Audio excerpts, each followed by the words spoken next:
Gente, vamos ver aqui a segunda parte da revisão, Formação Social no Brasil, Soranice Pinheiro, e é a continuidade da revisão 1. Então, vamos lá? Bem, vamos aqui entender hoje, nesse exato momento, nesta gravação, a importância do entendimento aí da luta de classe que vem desde a Primeira República, né? E os trabalhadores, na Primeira República, a condição da luta de classes desses trabalhadores. Até o dia de hoje, né, gente? Você vê que a luta de classe, ela vem se formando ao longo do período em que, desde que o Brasil foi descoberto, existe ali um poder, uma luta, e existiu e existe um poder de luta de classes, né? Desde o primeiro momento aí da formação social, econômica e política do Brasil. Então vamos aqui analisar. Ao longo dos últimos anos do século XIX, né, até as primeiras décadas do século XX, você vai perceber, estudar aqui, que o Brasil ele se desenvolve nesse processo de industrialização. É nesse momento da industrialização que entra o capitalismo no Brasil, principalmente ali quando a economia que se tem, ela passa a ser como a produção para exportação. A produção do café, ela vai ser um grande investimento para o processo de industrialização e, consequentemente, o surgimento das duas classes, né? Então, esse processo de industrialização aí, ele vai ser, assim, digamos, a possibilidade que o Brasil vai encontrar a partir deste século XIX até início, né, do século XX, né, o momento exato, o cenário exato para que grandes investimentos dos cafeicultores sejam feitos no processo de industrialização no país, tá? Então, essa industrialização ela vai ser responsável pelo que se chama desenvolvimento urbano e pela delimitação das duas classes sociais. Por quê? Porque quando se há indústria, claro, se há uma indústria, essa empresa ela vai absorver a mão de obra trabalhadora. Então, esse processo de industrialização é que vai dar o surgimento à burguesia industrial, ou seja, uma classe em detrimento do proletariado, que é uma outra classe que vai trabalhar nessas indústrias. Então, com certeza, essa perspectiva, esse entendimento aí de classes, essa ideia de luta das classes, das duas, principalmente, claro, da classe trabalhadora, que tem objetivo diferente da classe burguesa, ela vai se dar, sobretudo, pelaquilo que nós vimos na revisão 1, que foi os imigrantes europeus. Quando os imigrantes europeus eles vêm para o Brasil, eles vêm em busca de trabalho nessas indústrias. E na bagagem, o que é que eles trazem consigo? A luta de classe, a ideia de luta de classe, porque já passaram pela Primeira Guerra Mundial, pela Segunda Guerra Mundial, e evidentemente essa ideia de luta de classe passa a ser aí uma vertente defendida pela classe trabalhadora. É isso?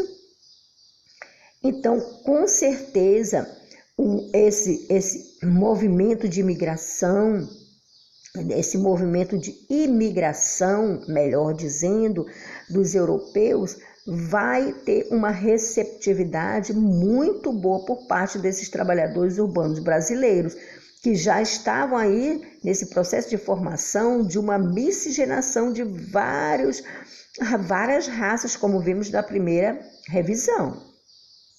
Isso quer dizer e vai trazer o que como consequência?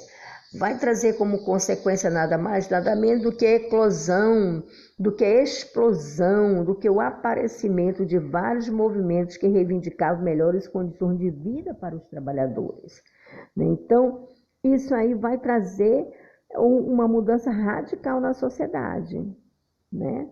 O desejo qual era? O desejo era derrubar o capitalismo, mas você viu que a luta existe até hoje dentro da perspectiva capitalista, hoje o capitalismo maduro, avançado, que se refaz e refaz esse processo de luta constante, é nas crises em que ele toma força, né? Então, mas os imigrantes europeus, junto com os brasileiros que aqui estavam, né, eles traçaram uma luta até hoje, né? Uma luta de classe. Até hoje a gente tem aí vários movimentos que reivindicam melhores condições de vida para nós trabalhadores. E nós, como assistentes sociais, futuros, como você também se coloca nessa condição de trabalhador, né? Trabalhador explorado e que tem aí alguém que explora. Então, foi justamente nesse período que surgiu aí todo esse processo de industrialização a partir da burguesia industrial, certo? Então, vamos entender aqui. Olha só, essa luta de classe, essa ideia de luta de classe vai sim ter uma reação por parte de quem? Claro, por parte da burguesia nacional, porque a burguesia nacional estava à frente da formação política, à frente da formação do Estado e vai operar o quê? Manifestações contra a classe trabalhadora. Então, quando se não aceita algo, né? O que se faz? Ou se prende, ou se deporta. O que é deportação? É mandar essa pessoa para um outro país, porque está perturbando a moral, a ordem, os valores, os bons costumes. Então, a prisão, a deportação, as perseguições aconteceram nesse período aí do século XIX, início do século XX, das mais diferentes naturezas, né? Foram as principais armas de combate utilizadas pelos burgueses na luta contra a classe operária, contra o operariado, contra o proletariado, né? Então, veja você, embora distante aí das propostas originais, existiam muitas propostas para as melhores condições de vida da população. Nesse processo de urbanização, né, que por conta da industrialização houve essa urbanização. Mas algumas dessas reivindicações apenas dos trabalhadores foram atendidas pelo patronato, pelo patrão. Não é isso, gente? Então, com certeza, a repressão vai acontecer sistematicamente e esse movimento aí, esse movimento que vai militar contra o movimento operário, né, eles vão o quê? Vão se unir, vão se unir e vão criar aí uma defesa de propostas distintas, né, da ação. Então, com certeza, a inspiração para essa nova proposta era um novo sistema de governo, que era o socialismo. Muitos desses imigrantes aí, eles vinham dos seus países, já tinham toda uma vivência sindical, já tinham toda uma vivência de propostas que incorporavam as condições de vida e trabalho para a população proletariada, para a população trabalhadora. Então, o socialismo passou a ser a inspiração, que foi uma inspiração soviética, da União Soviética, né? Então, com certeza, o sindicalismo, o sindicato teve um papel importante, porque foi um momento aí que eles compuseram a linha de frente dessas propostas que estavam dissonantes entre patrão e empregado. Então, o sindicato era o mediador dessas negociações, nesse processo de disputa mesmo, né? Então, com certeza, tudo isso a gente precisa entender para que a gente possa perceber que o movimento, a Revolução de 1930, ela vai ser uma revolução em busca de firmação de um poder, né? E com certeza que foi duramente combatido durante a década de 20, esse movimento operário, cada vez mais unido em torno dos seus objetivos. Ele teve que esperar um pouco mais até a Revolução de 1930 para ter na pauta do dia minimamente as suas reivindicações. Não é isso? Então vamos ver o que significou para a nossa história do Brasil a Revolução de 30. Getúlio Vargas vai subir ao poder, né? Vai dar um golpe, não é isso? Então vamos entender a história da formação brasileira. Vamos lá. Bem, durante a década de 20, em meio a essas oscilações do cenário econômico, 1920 1920 já é século XX, tá?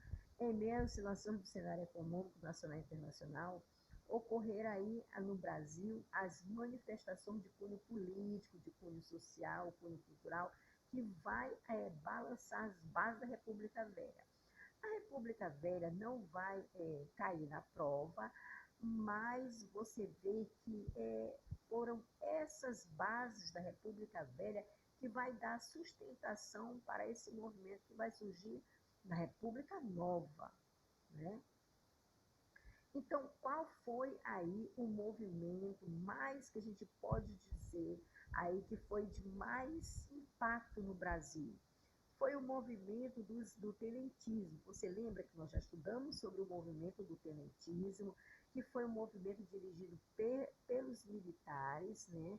Os militares que já tinham essa vivência aí da Segunda Guerra Mundial, já tinham a vivência da Revolução Russa, tinham conhecimento da Revolução Russa, que foi a Revolução do Operariado lá na Rússia, e em busca de, claro, seus direitos. Então, essa vivência toda vai contribuir para que os tenentes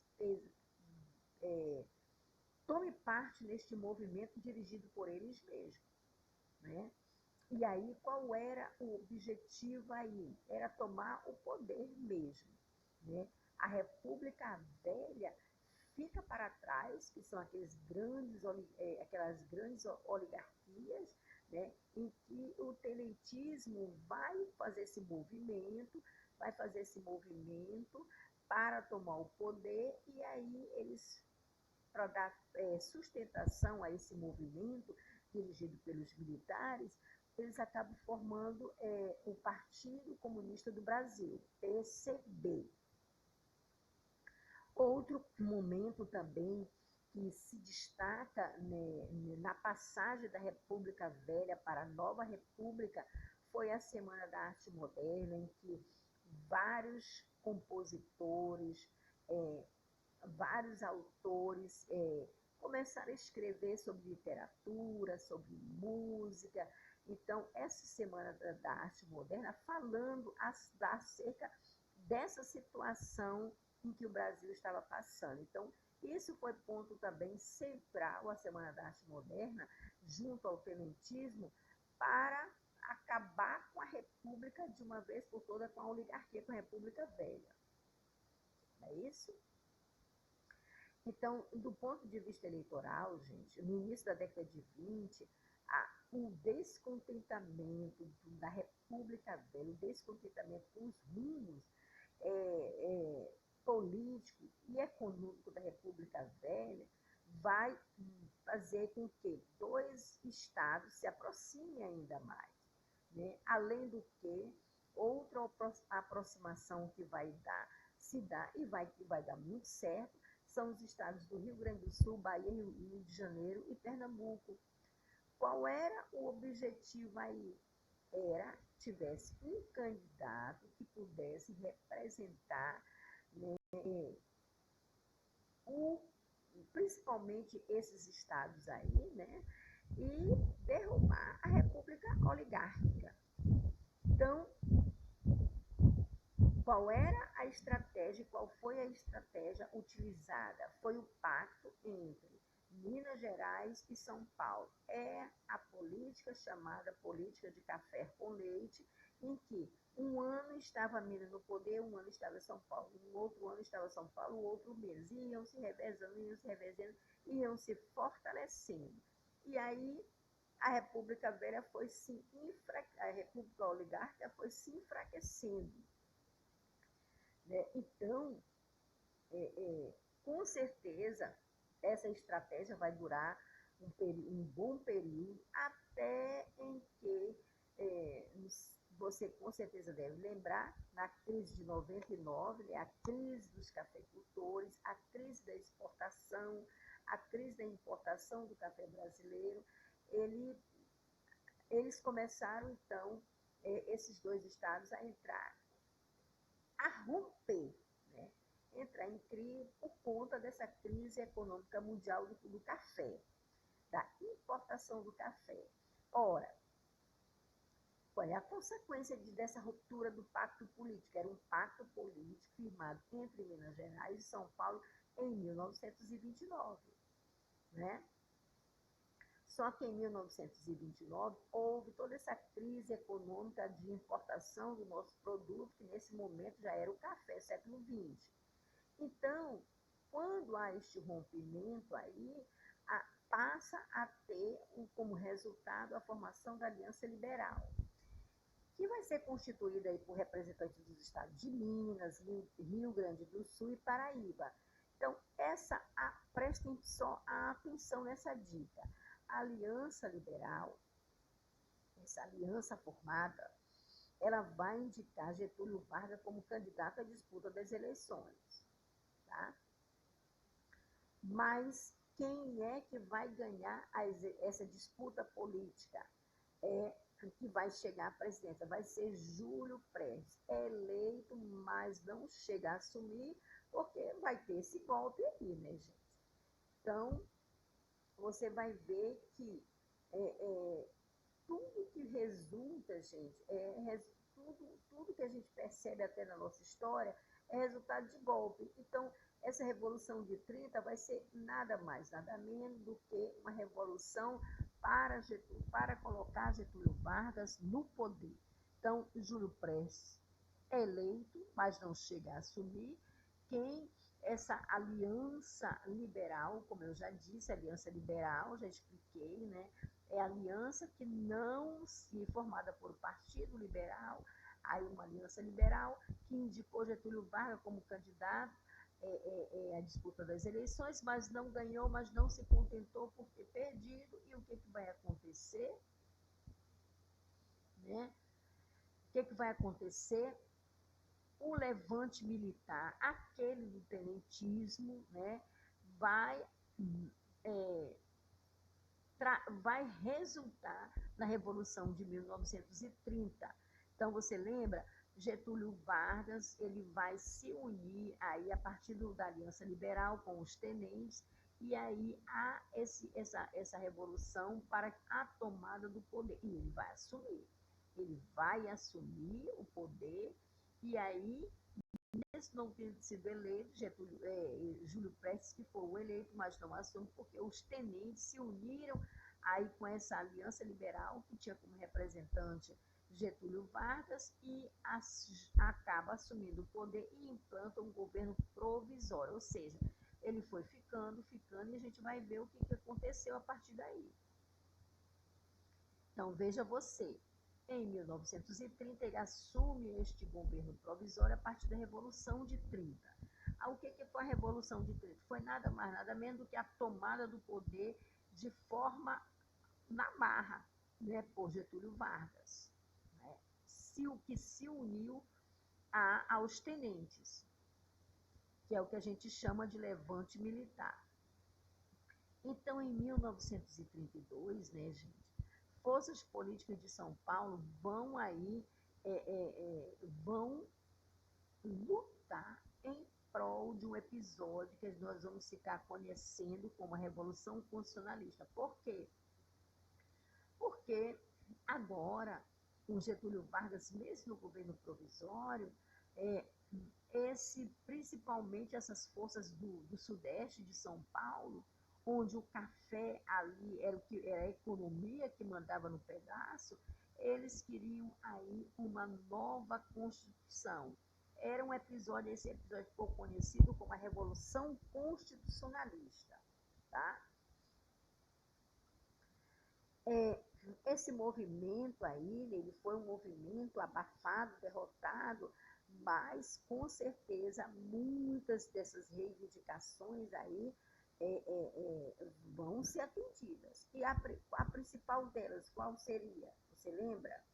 A principal delas foi a Assembleia Constituinte em 1934. O que é uma Assembleia Constituinte, professora? É nada mais, nada menos um espaço formado para o debate dos interesses dos artigos para a formação de uma Constituição. Então, pelo menos aí, né, esse foi a principal reivindicação atendida por essa Revolução Constitucionalista. E a Assembleia a Assembleia Constituinte foi instaurada em 1934 com o objetivo de trazer um debate para a formação da Constituição, agora a partir do governo provisório de Getúlio Vargas. Perceba você, né, que esse movimento aí da Assembleia Constituinte, né, vai desencadear em 1934 as eleições para o governo federal. Entendeu? Então, o que ocorre? Além de estarem reivindicando uma Constituição, foi um momento oportuno também para o momento em que o chamamento para as eleições para o governo federal. E nesse momento já Getúlio Vargas vai se eleger não mais como governo provisório, mas ele vai se eleger uma eleição direta, indireta, melhor dizendo, que somente o Congresso Nacional vota, né? Então, veja você, agora sim, Getúlio Vargas ele vai assumir um governo, mas agora um governo constitucionalista, um governo, né, em que o voto se deu de forma indireta pelo Congresso Nacional, mas ele assume o poder e, com certeza, nós vamos aí ter a inscrição de uma nova Constituição Federal, vigente até 1937, essa Constituição Federal, né? Então, Getúlio Vargas vai se elege e ele vai governar, e se inicia um momento, né, do governo constitucional. Por que o governo constitucional? É o governo que vai ser pautado em uma Constituição, é o governo pautado em um presidente eleito, escolhido pelo Congresso Nacional através do voto indireto, certo? Então, durante esse governo constitucional, Getúlio Vargas ele vai fazer a jogada política, né, principalmente com as forças políticas do cenário aí propício, né? Então, e aí, com certeza, a gente vai ter, nesse momento aí, uma projeção de duas correntes políticas que não se conformavam de forma nenhuma aí com Getúlio Vargas no poder. Sempre, né, a gente tem essas forças de oposição. Então, quais foram as duas correntes políticas, né, que se formaram aí com um ideário comunista, com um ideário direcionado aí para a classe trabalhadora? Foi a Aliança Nacional Libertadora, né, tinha esse ideário comunista, e a Ação Integralista Brasileira, defensora de um governo forte, centralizado, contrário à luta de classe. Então, você vê que foram duas frentes de projeção política que acabaram, né, de tomar forças para uma estratégia aí para o governo constitucionalista de Getúlio Vargas. Então, essas forças contrárias, elas vão acabar também elaborando um plano aí, né, que a gente vai ver mais à frente qual foi. Mas vamos aqui entender, né, que o intuito mesmo era dar um golpe de Estado, né? E aí nós vamos entender primeiramente o golpe de Estado chamado Intentona Comunista, né? O que era essa Intentona Comunista?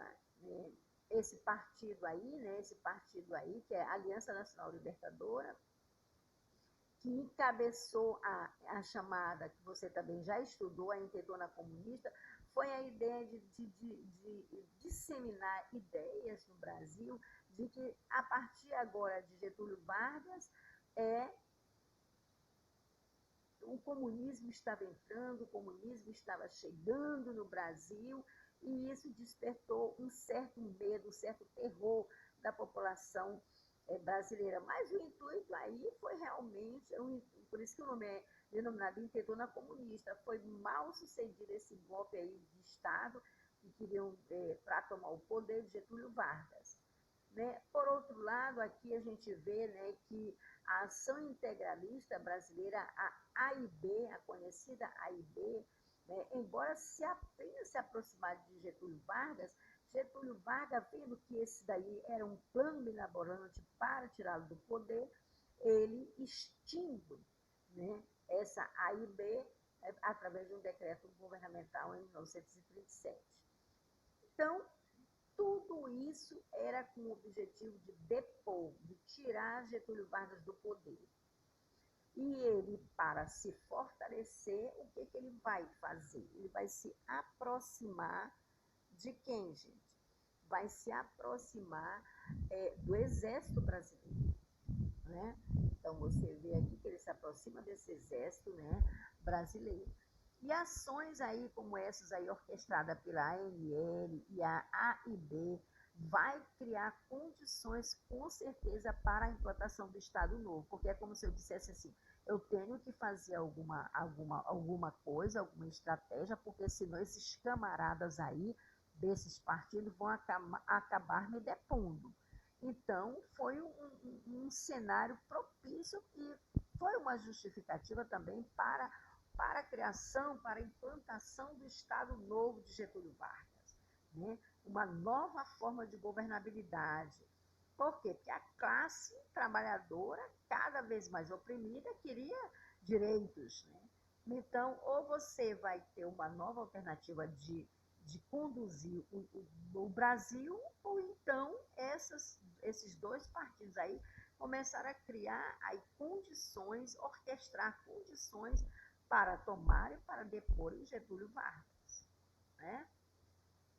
Então, com certeza, Getúlio Vargas vai ter a sacada e vai criar essa nova forma de administrar, que é o Estado Novo, e nós vamos ver agora o Estado Novo e seus desdobramentos. Então, em meio a um clima de mobilização popular, no cenário nacional, projeção popular e efervescência da questão política, da projeção contundente da questão social. O que é a questão social? Eram os problemas que a população toda estava reivindicando. Então, Getúlio Vargas, ele se une aí com as Forças Armadas, né? E aí, com certeza, se unir com as Forças Armadas, ele passa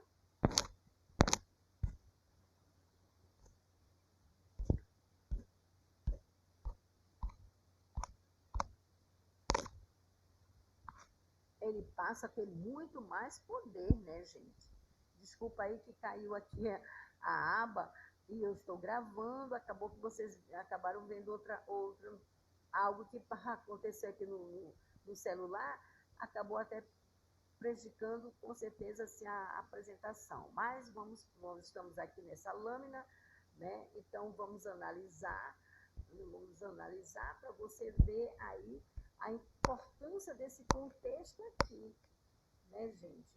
Né? A importância do Estado Novo, dos seus desdobramentos, e a gente precisa entender aí. aqui que nós paramos no momento em que deu aqui uma pequena interrupção na apresentação. Então vamos lá, gente. A questão social ela é muito importante para a gente entender que ela surge no momento do capitalismo, com Getúlio Vargas. Inúmeros problemas que Getúlio Vargas vai ter aí que conduzir como estratégia, como resposta para a classe operária. Então, Getúlio Vargas ele vai se une aí às Forças Armadas, né? E com certeza, quando ele se une, vai ter aí as Forças Armadas ao seu lado, ele vai contar também com um receio até da elite econômica, em relação aos deslocamentos de uma possível tomada do poder por parte da classe operária. Então, aqueles que estavam aí, digamos, defendendo Getúlio Vargas, eles também defendiam a estratégia política, com medo, claro, de quê? De uma possível tomada do poder pela classe operária. Então, a classe operária que começava nessas mobilizações populares em torno da questão social, em torno dos problemas de terem atendido os seus anseios, por conta das várias problemáticas sociais que estavam aí emergindo em função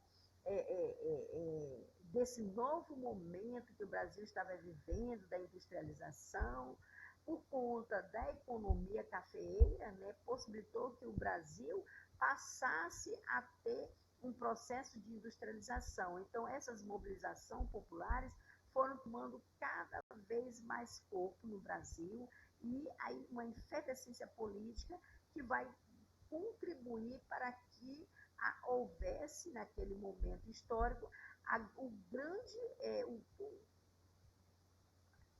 assim, um grande investimento aí na questão social por parte de Getúlio Vargas. Né? Então, isso ocasionou um certo receio, uma possível tomada do poder por parte da classe operária. Então, Getúlio Vargas, juntamente com as Forças Armadas, disseram, não, em nome da legalidade institucional, nós vamos ter que fazer algo.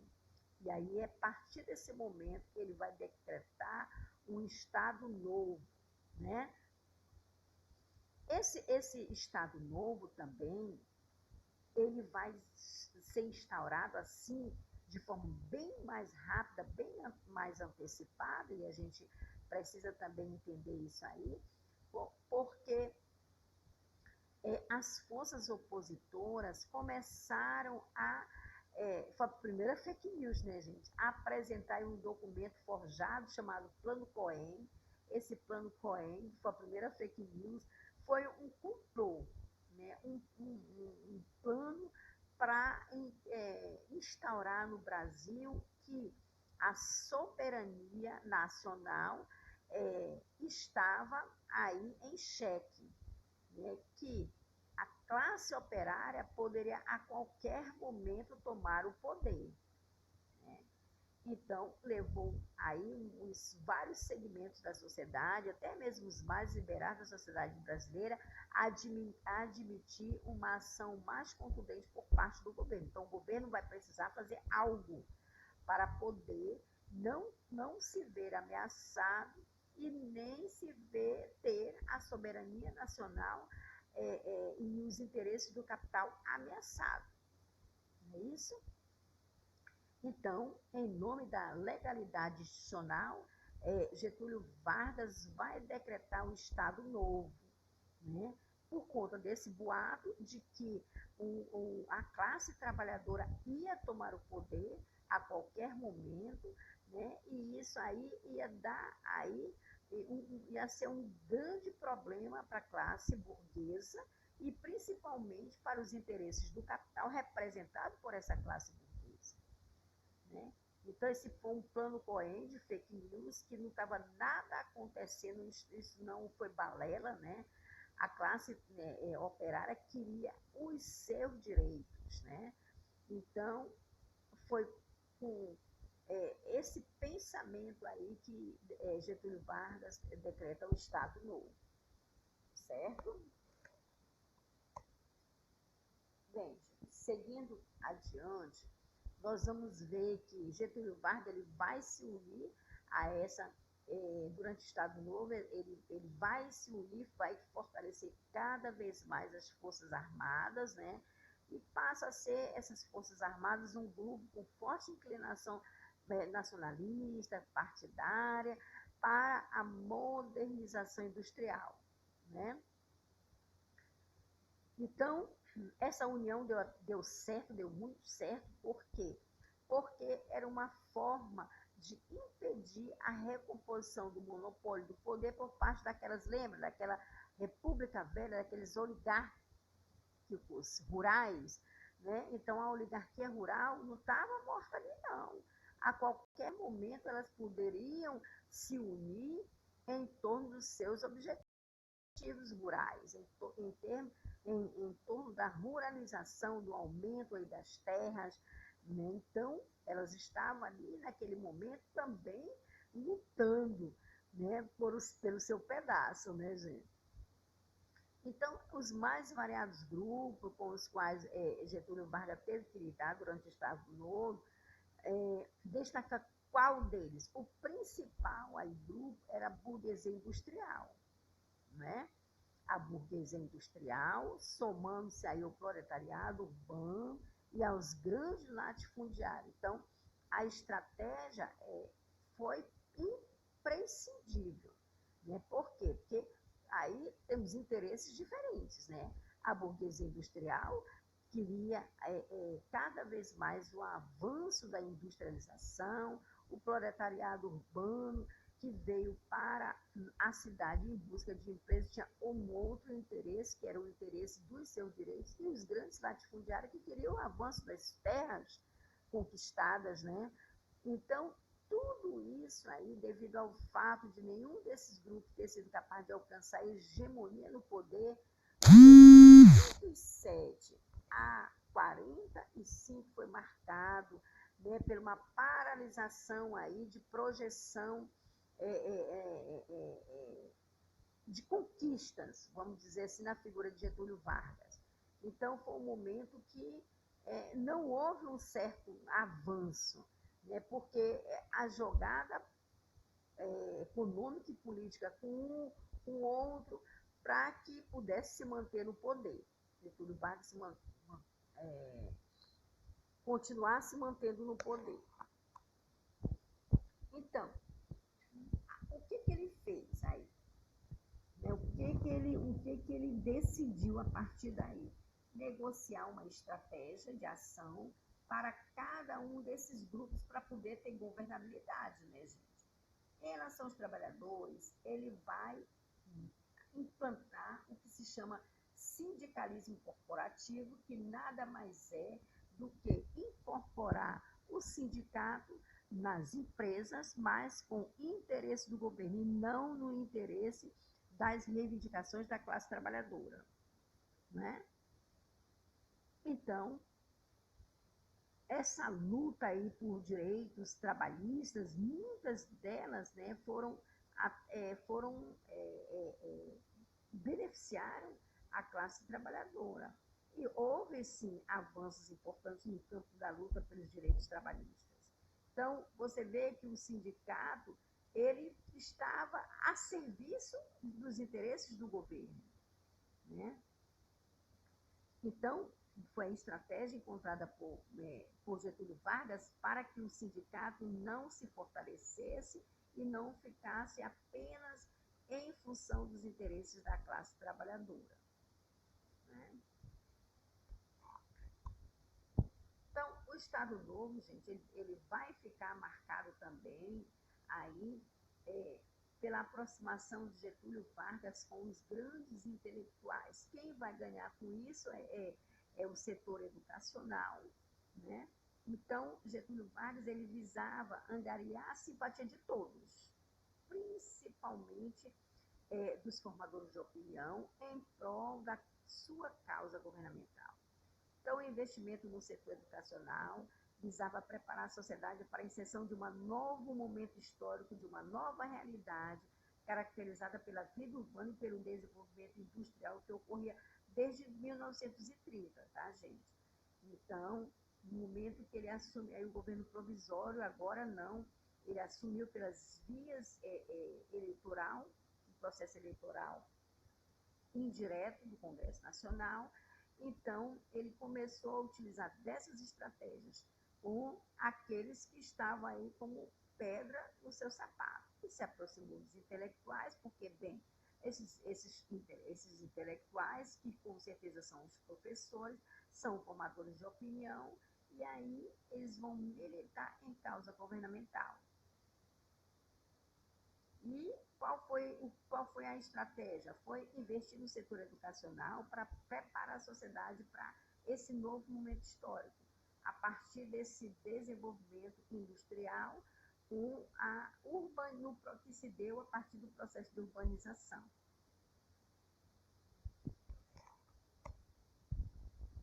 Mesmo com a garganta ainda meio aqui apertada, nós estamos aqui gravando essa revisão, que é a revisão 2 para a nossa prova, que vai ocorrer no dia 11, terça-feira, né? Então, o direcionamento da opinião pública, né, foi condicionado por um forte investimento em mecanismo de censura. Por quê? Porque é uma forma de calar a população. Então, o que foi que Getúlio Vargas, né? Vamos calar a população para não acontecer o que aconteceu aí antes do Estado Novo, que foi a efervescência da classe trabalhadora em busca da reivindicação dos seus direitos, né? Então, Getúlio Vargas, tudo tinha que passar pela censura. Tudo que fosse veiculado de propaganda do governo e da figura do ditador tinha que passar pelo mecanismo de censura, justamente para que as opiniões diferentes não fossem publicizadas, né? Então, isso, de certa forma, vai inibir os movimentos da classe operária em torno dos seus direitos.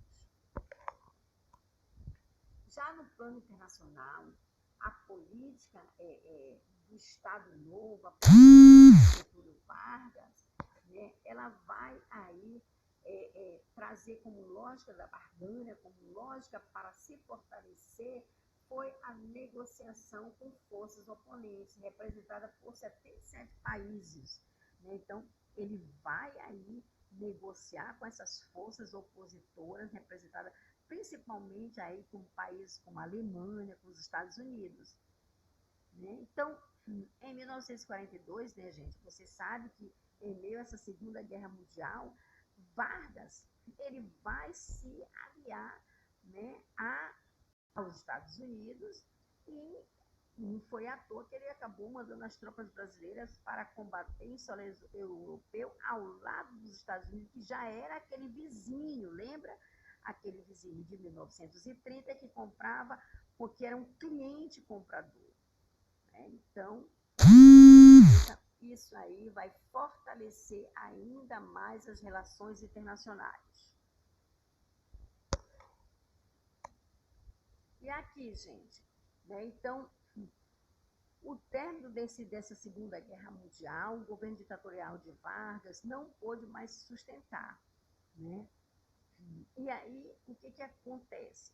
As muitas articulações políticas que já tinham iniciado, lembra, lá em 1941, né, com aqueles partidos que a gente falou atrás, então eles vão acabar se reformulando e eles vão acabar se fortalecendo e vai resultar na criação de 3 grandes partidos que viriam a disputar as primeiras eleições diretas pós-Estado Novo, que vai ser a União, a UDN, né, o PSD. Eu até ia falar o que era uma dessas siglas, mas isso aqui para a gente de sigla, gente, não importa muito não, certo? O importante é você saber que nós temos aí, a todo momento, nós temos interesses políticos, formação política que vai se formando em torno de estratégias para buscar seus interesses maiores, o interesse da classe burguesa, para defender os interesses da classe burguesa. Então, seja politicamente e, consequente, economicamente também. E isso acaba trazendo consequência para a formação social, né? Então, essas disputas aí desses partidos aí para a derrubada de Getúlio Vargas se vê acuado, né? Vargas é deposto por conta dessa estratégia aí, né?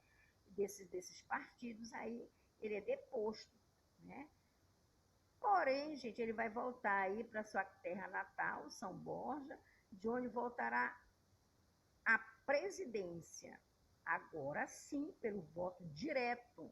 O voto até então era um voto indireto, né, gente?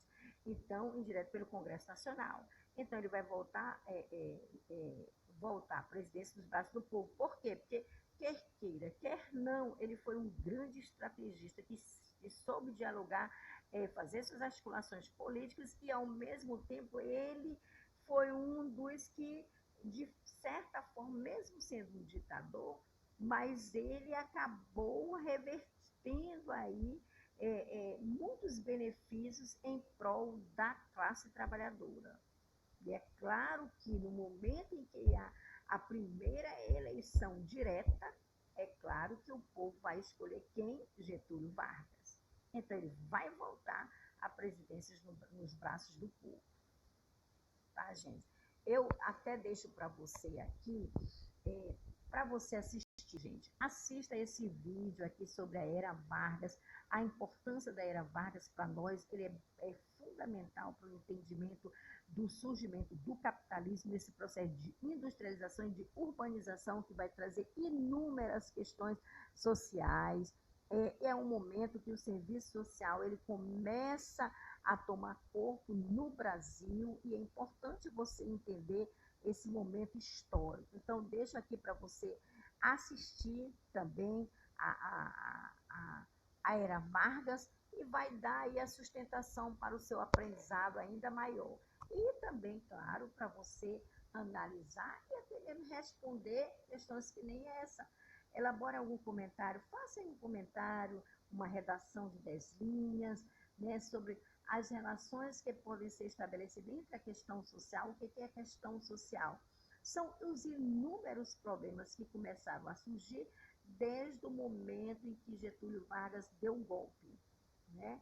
E passa a ser aí um governante que vai ter um governo provisório e depois desse governo provisório ele acaba voltando ao poder e aí ele, pela eleição indireta, e acaba implantando um Estado novo em que as respostas para os problemas sociais vão pouco a pouco se estabelecendo. E depois ele acaba voltando aí, ainda no Estado Novo, no braço do povo, pela eleição direta. Então, vamos exercitar. Assista o filme que você vai ter conteúdo, com certeza, para responder a essa questão. Então, a década de 50, né? A década de 50 e a impossibilidade ou possibilidade da democracia. Diria que são as impossibilidades, porque quem assume aí o poder? Nada mais, nada menos do que os militares, né, gente? Os militares chegam ao poder após, claro, a morte aí de Getúlio Vargas, né? Então, porque o Getúlio Vargas era um militar, né?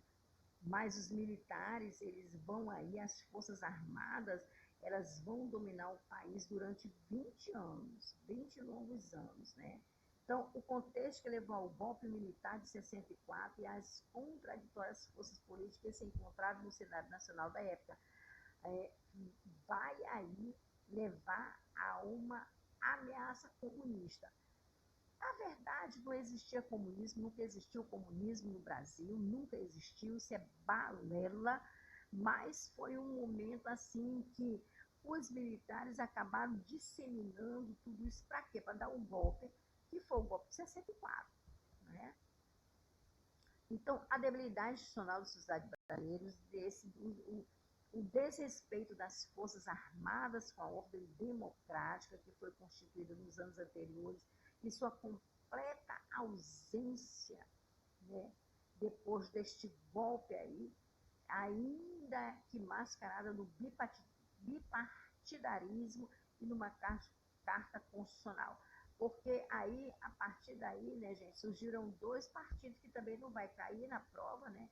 Os dois partidos, duas formas de governabilidade, né, que também não vai cair, eu nem vou adentrar nesse detalhe, mas é importante que nós tivemos aí o bipartidarismo durante esse período de vigência da Carta Constitucional. Mas nem vou entrar nesses detalhes, o importante aqui é você entender, né, o contexto do golpe militar de 64, que vai caracterizar um momento de censura, é isso que interessa para o serviço social, tá?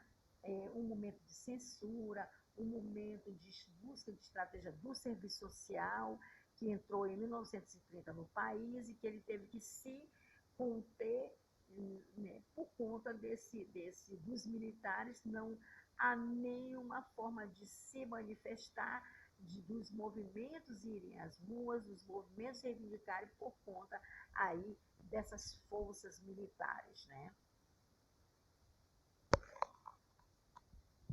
Então, a escalada do poder militar, né, foi um manifesto com tendências, né, com várias tendências do exército, das personalidades individuais dos generais presidentes.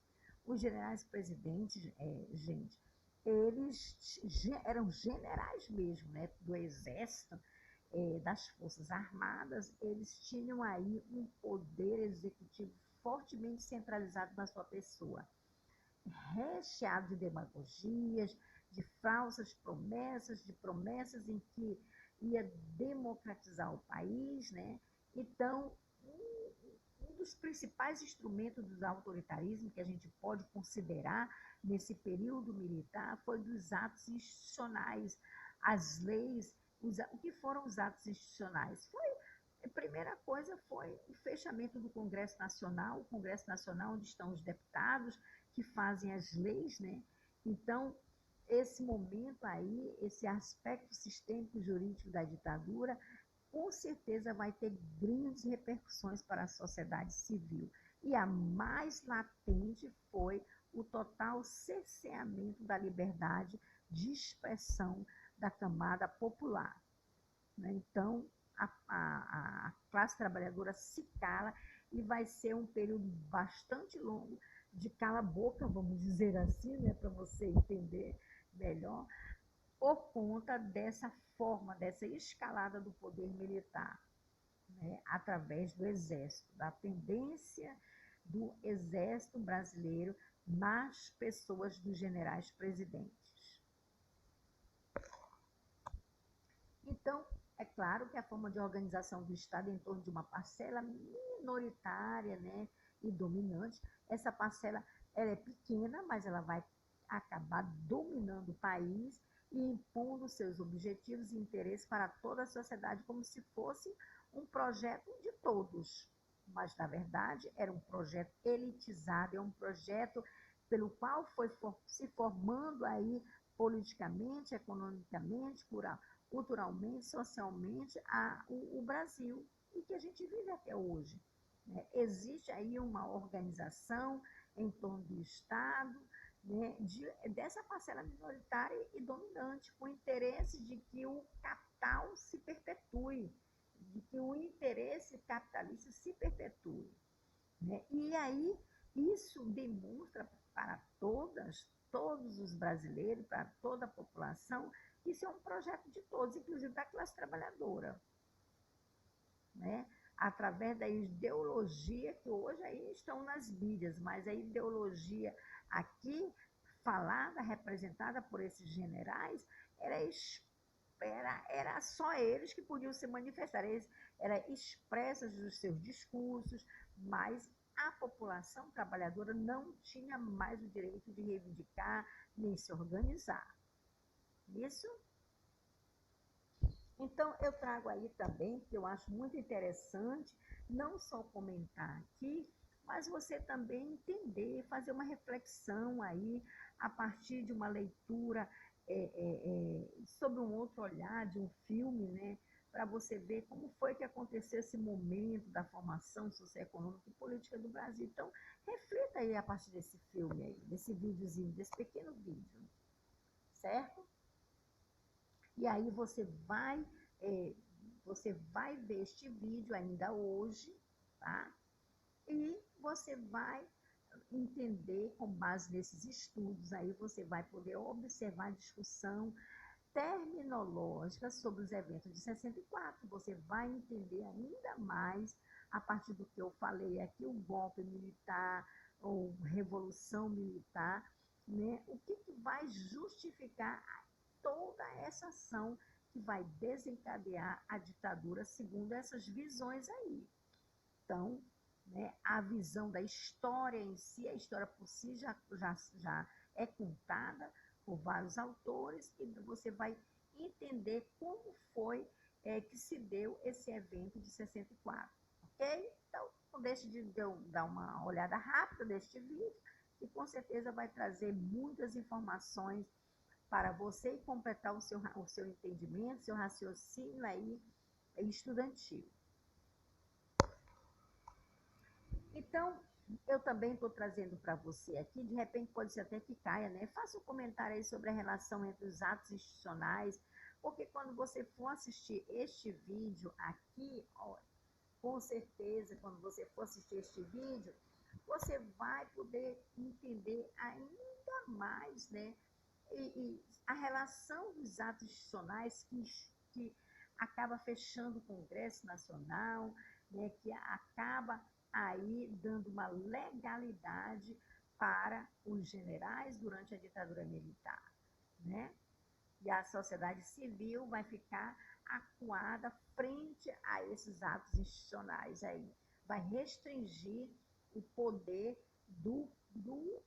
daqueles que fazem as leis do Congresso Nacional, né? Então, como é que se deu essa vivência da sociedade civil nesses 20 anos de ditadura militar? Então, vá lá para o vídeo, com certeza você vai ter esse entendimento, vai clarear muito mais a informação que você tem acerca desse movimento.